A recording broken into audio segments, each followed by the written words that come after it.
حیات الصحابہ ٹاپک حضرت عمر بن مرہ ذہنی رضی اللہ تعالیٰ عنہ کا اپنی قوم کو دعوت دینا۔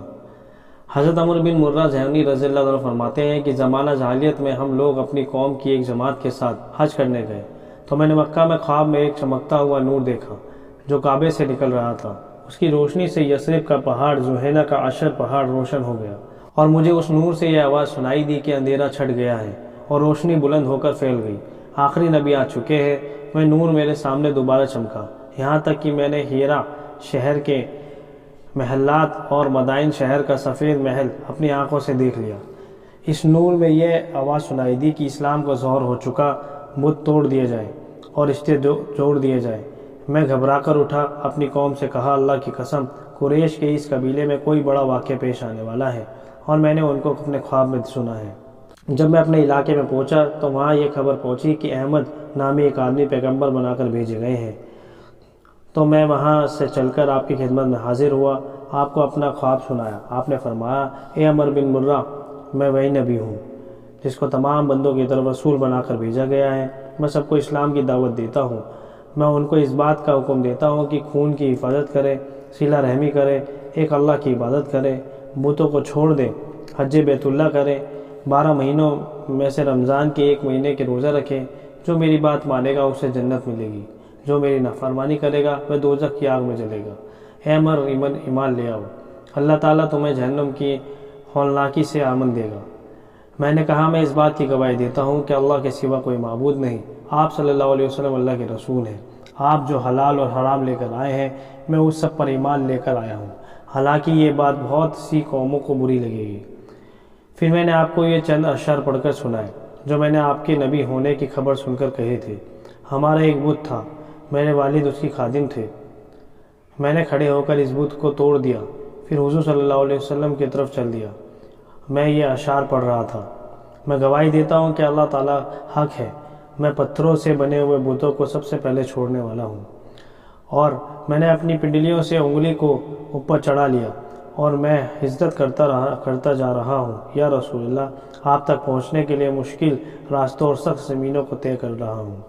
میں یہ ساری پریشانی اس لیے اٹھا رہا ہوں تاکہ میں اس ذات کی صحبت میں رہا کروں جو خود بھی لوگوں میں سب سے بہتر ہے اور ان کا خاندان بھی، جو اس اللہ کے رسول ہیں جو تمام انسانوں کا بادشاہ اور آسمانوں کے اوپر ہے۔ حضور صلی اللہ علیہ وسلم نے اشعار سن کر کہا، شباب عمر بن مرہ۔ پھر میں نے کہا، میرے ماں باپ آپ پر قربان ہوں، آپ مجھے میری قوم کی طرف بھیج دیں، ہو سکتا ہے کہ اللہ تعالیٰ ان پر بھی میرے ذریعے سے فضل فرما دے جیسے آپ کے ذریعے سے مجھ پر فضل فرمایا۔ تو آپ نے مجھے بھیج دیا، یہ ہدایت دی کہ نرمی سے پیش آنا، صحیح اور سیدھی بات کہنا، سخت کلامی اور بد مزاجی سے پیش نہ آنا، تکبر و حسد نہ کرنا۔ میں اپنی قوم کے پاس آیا، میں نے کہا، اے بنی صرفا، بلکہ اے قبیلہ جوہینہ، میں تمہاری طرف اللہ کے رسول صلی اللہ علیہ وسلم کا قاصد ہوں۔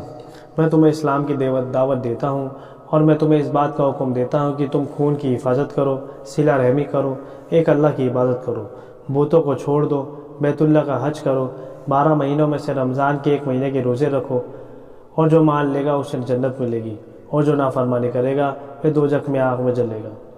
اے قبیلہ جوہینہ، اللہ تعالیٰ نے تمہیں عربوں میں سے بہتر قبیلہ بنایا ہے۔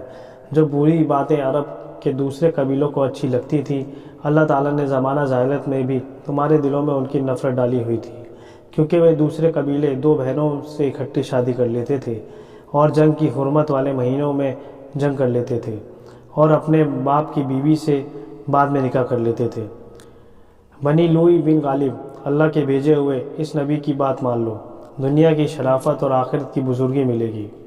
حضرت عمر فرماتے ہیں کہ میری قوم میں سے کوئی میرے پاس نہ آیا، صرف ایک آدمی نے آ کر یہ کہا، اے عمر بن مرہ، اللہ تیری زندگی کو تلخ کرے، کیا تم ہمیں اس بات کا حکم دیتے ہو کہ ہم اپنے معبودوں کو توڑ دیں، ہم اپنا شیرازہ بکھیر دیں، ہم اپنے باپ دادا کے دین کی مخالفت کریں جو عمدہ، بلند اور اخلاق والے تھے؟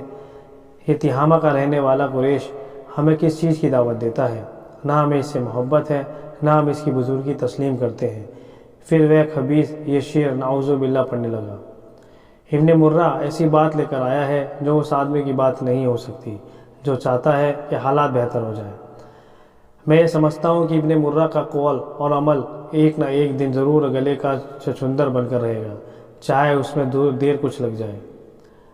وہ ہمارے گزرے ہوئے بزرگوں کو بیوقوف ثابت کرتا ہے، اور جو ایسا کرنا چاہتا ہے وہ کبھی کامیاب نہیں ہو سکتا۔ حضرت عمر بن مرہ فرماتے ہیں کہ میں نے کہا، ہم دونوں میں سے جو جھوٹا ہو خدا اس کی زندگی کو تلخ کر دے اور اس کی زبان کو گونگا اور آنکھوں کو اندھا کر دے۔ راوی کہتا ہے کہ اللہ کی قسم، مرنے سے پہلے ہی اس آدمی کے سارے دانت گر چکے تھے، وہ اندھا ہو چکا تھا اور اس کی عقل خراب ہو چکی تھی، اسے کسی کھانے میں ذائقہ محسوس نہیں ہوتا تھا۔ اس لیے حضرت عمر میں اپنی قوم کے مسلمانوں کو لے کر حضور صلی اللہ علیہ وسلم کی خدمت میں حاضر ہوئے۔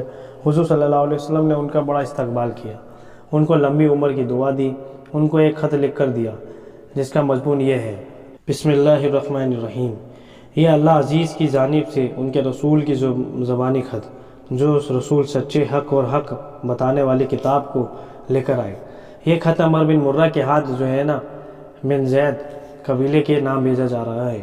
سارا نیچے کا اور ہموار علاقہ اور وادیوں کے نیچے اور اوپر کا علاقہ سب تمہارا ہے، جہاں چاہو اپنے جانور چراؤ، اس کا پانی استعمال کرو، شرط یہ ہے کہ مال غنیمت کا 5واں حصہ دیتے رہو، 5 نمازیں پڑھتے رہو۔ بھیڑ بکریوں کے 2 ریوڑ اگر ایک جگہ جمع ہو جائیں، ان کی تعداد 120 سے زیادہ اور 200 سے کم ہو تو زکوٰۃ میں 2 بکریاں دی جائے گی، اور اگر الگ الگ ریوڑ ہو اور ہر ریوڑ میں 40 یا اس سے زیادہ بکریاں ہوں تو ہر ایک میں سے ایک بکری دی جائے گی۔